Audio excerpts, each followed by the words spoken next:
Tabii şu an bulunduğumuz konum itibariyle hedefimize yakın bir sıralamadayız. Tabii takımımız şampiyonluğu hedefleyen bir takım. Lig çok zorlu bir lig. Şampiyonluğu hedefleyen ve potadan kopmayan ciddi bir takım sayısı var, kulüp sayısı var. Çok ciddi bir rekabet ortamı var ama hani biz Ahmetspor'un gücüne, Ahmetspor'un taraftar gücüne, Ahmetspor'un bu yıl sezon başındaki transfer politikasına göre mutlak surette şampiyonluk yarışından kopmadan şampiyonu hedefleyen ve şampiyona ulaşacak bir noktadayız. Gerçekten zorlu bir lig. Bazen Süper Lig'le karşılaştırdığımız zaman aslında bu ligdeki takımların birbirine denk oluşu ve sezon başı stratejilerini şampiyonluğa göre hepsinin hedeflemiş olması ligi heyecanlı ve zorlu kılıyor. Tabii bir şampiyonluğa giden takımında bir oyun stratejisi ve aslında o stratejiye uygun bir istikrara da ihtiyacı var. Ahmetspor sezon başı transferleriyle birlikte güçlü bir kadro oluşturdu. Ama maalesef son bahis olayı devamında sakatlıklar, zaman zaman Ahmetspor'un yabancı futbolcularının yurt dışında da, ya daha doğrusu kendi takımlarından da milli takım maçlarına gittikleri zaman evet kadro oluşturmakta zorlanıyoruz. Ama en önemlisi sezon başından bu yana biz aradan geçen 15 lig maçının neredeyse demeyelim 9'unu başka bir hocayla, son 6 karşılaşmasını başka bir hocayla tamamladık. Takımda her hoca değişikliğiyle birlikte ister istemez sistem değişikliği, oyuncuların pozisyonuna göre değişiklikler oluyor. Hocanın sistemi oturduğu zaman ki ben şu anki performansımızdan aslında mutluyum. Yani evet bir Bolu deplasmanında bir yol kazası diye adlandıracağımız bir karşılaşmamız oldu ama son Erok maçıyla aslında takımımızın potansiyeli kendisini bir kez daha göstermiş oldu. Şimdi şöyle, tabii ki hani bu lig uzun bir maraton. Bu maratonda zaman zaman bu tür yol kazalarımız olacak.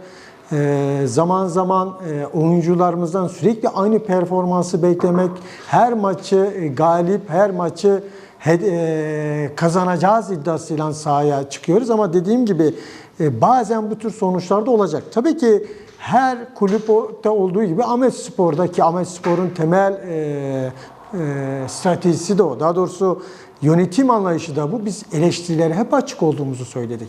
Kongre sürecinde de yaptığım açıklamada bizler zaten bir eleştiri kültüründen, öz eleştiri kültüründen gelen bir toplumuz ve kurumsal yapılarımız öyle. Ancak eleştirilerimizin de bir sınırı olmalı. Sınırdan kastım yapıcı eleştiride kalmak. Yani kulübü yıpratan, kulübü örseleyen eleştiri kültürü bizde olmayan bir eleştiri kültürü ki biz buna eleştiri de diyemeyiz. Aslında bu tamamen saldırı niteliğini kazanan bir tarz. Ama şu da bilinmeli. Ama eğer kulübümüz şu anki pozisyonu, yani Boluspor maçını kaybettiğimizde de ilk 3'ün içerisinde ve liderle aramızdaki puan farkı 3 iken aslında yaratılan algı, ortaya atılan iddialar, eleştirinin dozajı maalesef kulüp üzerinde olumsuz etkiler de yaratıyor. Bunu göz ardı etmemek lazım. Evet eleştirelim ama kulübümüze ya da takımımıza sahip çıkma konusunda bugüne kadar süre gelen tutumumuzu da örseleyen bir dilden uzak durmamız lazım. Aksi durumda biz aslında eleştirilerimizle kulübe faydadan ziyade eleştiriyi aşan bir tarzdan kulübümüze zarar verir noktaya geliyoruz. Oysa bütün dünyada böyle. Her kulüp bu uzun maratonda yeri geldiğinde mağlup olur, berabere kalır, galibiyetler elde eder. Bu futbolun doğasında olan bir kural. Ama maalesef bizde en küçük mağlubiyette adeta kulüp hedefinden, amacından sapmış gibi çok sert, çok sportif eleştiri kültürünün dışına çıkan bir yaklaşım söz konusu oluyor. Şimdi şöyle, aslında Ahmetspor'un taraftar kitlesi bu lige en fazla renk katan taraftar. Sayı itibariyle de bütün istatistikler önümüzde. Her hafta en çok taraftarın stadyuma gittiği, deplasmana gittiğimiz zaman da öyle. Bütün istatistiklerde Ahmetspor'un taraftar kitlesi ve Ahmetspor'a ilgi en üst seviyede. Evet, maalesef son Erokspor maçımız maalesef Cuma günü saat 5'e alınmıştı ve tam da mesai saatine denk gelmişti. Bu tür karşılaşmaların saatleri aslında bir hafta 10 gün öncesinden belirleniyor.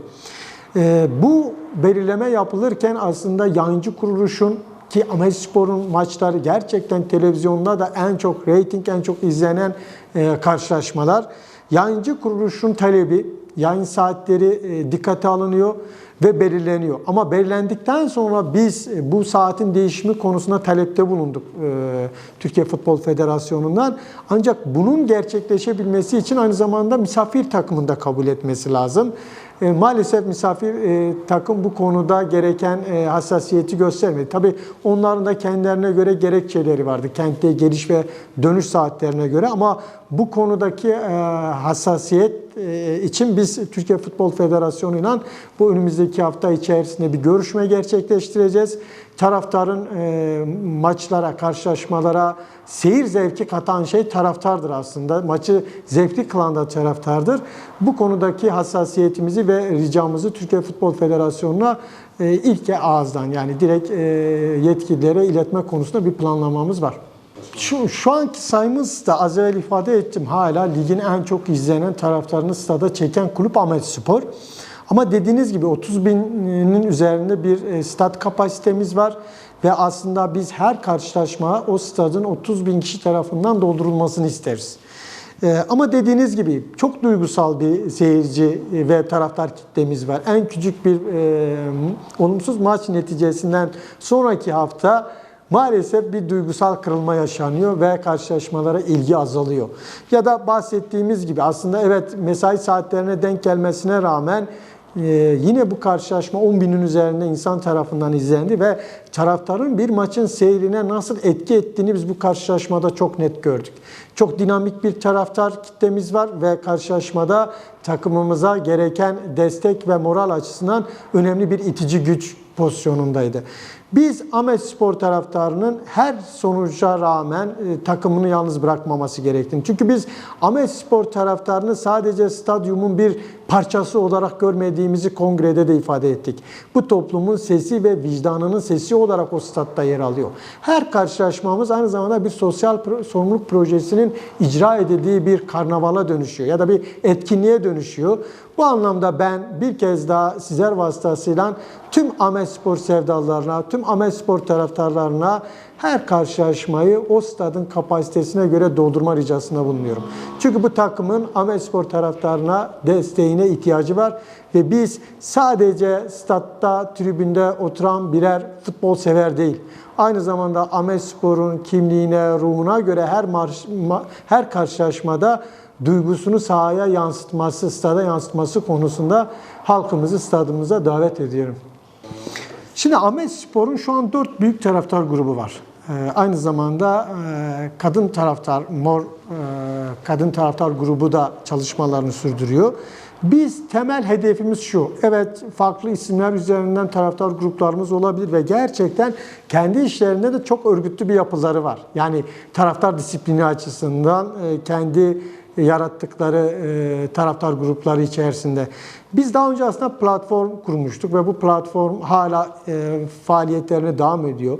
Ortak deplasman ya da buradaki karşılaşmalarında bir ortak tutum, ortak karar alma mekanizması oluşturduk. Bizim taraftar gruplarımızın aslında tek çatı altında olması bizim en temel istediğimiz şey. Ve bunun da stada yansımasını istiyoruz. Yani her karşılaşmanın bir karnaval havasında ya da staddaki taraftar gücünün stada yansıması için birlikte hareket etmeleri gerekiyor. Biz bu konudaki çalışmalarımızı sürdürüyoruz ve taraftarlarımızın da bu niyet ve arzu içerisinde olduğunu biliyoruz. Ahmetspor şu anda ligde en çok gol atan takım. Son Bodrum maçından sonra Bodrum bizden önde, ama gerçekten ligde bulunduğu yere göre en fazla gol yiyen 8. takım ve bu çok kötü bir istatistik. Evet, bir takım önce gol yememeli, sonra gol atabilmeli. Eğer çok gol yiyorsanız defans sisteminizde bir hata var demektir ya da bir eksiklik var demektir. Maalesef bu konuda hocamız da bu konunun farkında. Biz kulüp yönetimi olarak bunun farkındayız. Evet, birçok futbolcumuz eksildi. Özellikle bahis mevzusundan dolayı. Tabii ki bu eksikliğimizi ya da hatalı yerlerimizi devre arasında gerek hocamızın o devre arasındaki çalışmaları gerekse transfer sezonunda bu durumumuzu pozitif bir yani gol yememe noktasına getirme konusunda çalışmalarımız olacak. Haklısınız. Çok gol yiyen bir takımız. Biz tabii ki hani yönetim olarak şöyle bir anlayış içerisindeyiz. İhtiyaç pozisyonunu ve mevki itibariyle belirlemeyi teknik kadromuzun ve futbol şubemizin bize vereceği rapora göre. Birçok futbolcumuz eksildi. Sakatlık durumunda alternatif yaratamıyoruz. Yeri geldiğinde yıllardır oynadığı mevkiden farklı mevkide oynamak zorunda kalan futbolcularımız oldu. Tabii ikinci devre çok daha zorlu olacak. Çünkü kimi haftalar aynı hafta içerisinde 2 karşılaşma. Neredeyse yani 2 haftada 4 karşılaşmalık bir periyot bizi bekliyor. Süreç bizi bekliyor. Biz devre arasında teknik heyetimizin bize sunacağı rapora göre tabii ki de transferlerimizi yapacağız ve ikinci devreye daha güçlü, daha dinamik, daha alternatifli bir kadro oluşturmamız lazım. Çünkü evet bayağı bir oyuncumuz eksildi. Ama her bölgenin aynı zamanda alternatif yani sakatlık, kart durumuna göre de futbolcularımızı tamamlamamız lazım. Bu konuda bir hazırlığımız ve çalışmalarımız var tabii ki. Şimdi tabii ki şampiyonluğu hedeflemiş bir takımın bu lig açısından ve aynı zamanda geleceğe yani Süper Lig'e çıktığı durumda da Süper Lig'e göre bir kadro yapılanmasına ihtiyacı var. Tabii biz transfer politikamızı günübirlik sadece bu sezon bizi Süper Lig'e çıkaracak salt bir kadrodan ziyade takımla özdeşleşen ve sürekli arz eden transfer politikasını da hedefliyoruz. Ama dediğim gibi önümüzde bir yarım dönemlik sezon var. Süper Lig açısından bu birinci devreyi 4 maçla tamamladığımız zaman transfer sezonu açılıyor. Ama önceliğimiz tabii ki de genç, dinamik ve takıma bu anlamda katkı sunan futbolculara yönelmek. Ama tabii ara dönem transferlerde bunun zorluğunun da farkındayız.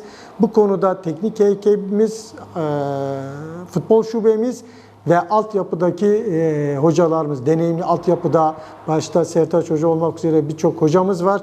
Biz bir transfer havuzu oluşturup bütün yerinde, maçlarda kendilerini izleyerek bir karara varacağız. Bizim Ahmetspor olarak ara dönemde transfer politikasına hata yapma lüksümüz yok. Gereklilik ve ihtiyaca göre yerinde tam bir isabetten transfer yapmak istiyoruz. Şimdi tabii ki Ahmetspor hep şunu söyledik. Ahmetspor sadece bir futbol kulübü değil dedik. Ahmetspor bir futbol kulübünden fazlası dedik. Buradaki bu tanımlamayı yaptığımız zaman, bu tespiti yaptığımız zaman Ahmetspor'un bu kentin ruhuna uygun hareket ediyor ve buna uygun bir pozisyon alıyor olmasından kaynaklıydı. Biz hep şunu söyledik. Ahmetspor herhangi bir misafir takımla olan karşılaşmasından dolayı saha içi, saha dışı olaylardan dolayı bize gelen cinsiyetçi küfürler ya da hakaret itibar eden küfürlerden dolayı gelen cezalardan gerçekten utanır bir durumdayız. Çünkü bizim taraftarımızın bu kentin kimliğinde, ruhunda tabii ki mücadele var, direnme var, kazanım elde etme var. Ama bunları elde ederken sahip olduğumuz ahlaki değerlere, sahip olduğumuz etik değerlere, sahip olduğumuz kültürel değerlere uygun bir tarzda olmasını dileriz. Sahaya atılan yabancı maddelerden müzdaribiz, rahatsızız. Biz bu anlamda Ahmetspor'un ruhuna uygun bir taraftar pozisyonunu tercih ederiz. Yani statta evet bir karşılaşma, yeri geldiğinde evet belki bazı hakem kararlarıyla ya da bazı futbolcuların davranışlarıyla seyircimiz tahrik olabilir, o pozisyona gelebilirler. Ama her şeye rağmen biz sahip olduğumuz kültüre ait değer yargılarının bize yüklediği sorumluluğun dışına çıkmamalıyız. Benim temel ricam bu. Evet biz hakkımızı savunma konusunda asla sessiz kalmayacağız. Bize, dilimize, kültürümüze, renklerimize saldırılara asla sessiz kalmayacağız. Buna dair yaptıklarımızdan dolayı gelecek cezalardan da asla pozisyon değiştirip geri adım atmayacağız. Ama bizler asla kötü tezahürattan dolayı ceza yiyecek bir kulüp olmamalıyız. Bizim temel felsefemiz bu. Hakkımızı koruma, savunma adına sonuna kadar mücadele ederiz. Ama hakkımızı elde etmek adına şiddete, kötü tezahürata ya da cinsiyetçi küfürlere asla tenezzül etmeyecek bir noktada olmalıyız. Bizim kent kimliğinden, kültüründen kopma gibi bir durumumuz asla olmaz. Ama şunu da ifade etmek istiyorum. Gerçekten önemli bir süreçten geçiyoruz ve bu konuda Ahmetspor taraftarına, Ahmetspor Kulübü'ne de büyük sorumluluklar düşüyor. Tabii ki bir futbol kulübü, spor kulübü ama Kürt toplumunda ciddi bir dayanışma duygusunun ortaklaştığı bir alan Ahmetspor. Biz bu sürecin de ruhuna ve bu dönemin de ruhuna uygun bir pozisyondan hedeflediğimiz amaçlara doğru adımlarla ilerleyeceğiz. Evet, Süper Lig bizim için çok önemli. Yani Ahmetspor bu kent Süper Lig'de temsil edilmedi. Çünkü biz o sporun birleştirici, o sporun sosyal ve kültürel alanının bir kent için, bir toplum için, bir halk için çok önemli olduğunu düşünüyoruz. Ve Ahmetspor'un Süper Lig'de olması Türkiye'de emin olun şu anki bu lige kattığı renk ve güzellik aynı zamanda Süper Lig'de de kendisini gösterecek. Yani şu an Türkiye'de 4 büyükten sonra, 3 büyükten sonra hatta en çok karşılaşmaları izlenen, hatta 4 büyükten sonra en çok seyirciyi statlara çeken bir kulübüz. Ve bu kulübün yeri gerçekten Süper Lig olmalı. Sadece Süper Lig'de değil, bizim temel hedefimiz kalıcı bir şekilde Süper Lig'de kalmakla birlikte Ahmetspor'u, Kürt toplumunu, Kürtleri uluslararası arenada da gösterebilmek. Yani Avrupa kupalarında gösterebilmek. Tabii bunun için çok çalışmamız lazım. Kalıcı bir şekilde Süper Lig'de kalabilmeniz için altyapınızdan, ekonomik sisteminizi buna uygun bir hale getirmeniz gerekiyor. Ciddi maliyetlerin, ciddi harcamaların olduğu bir sektör.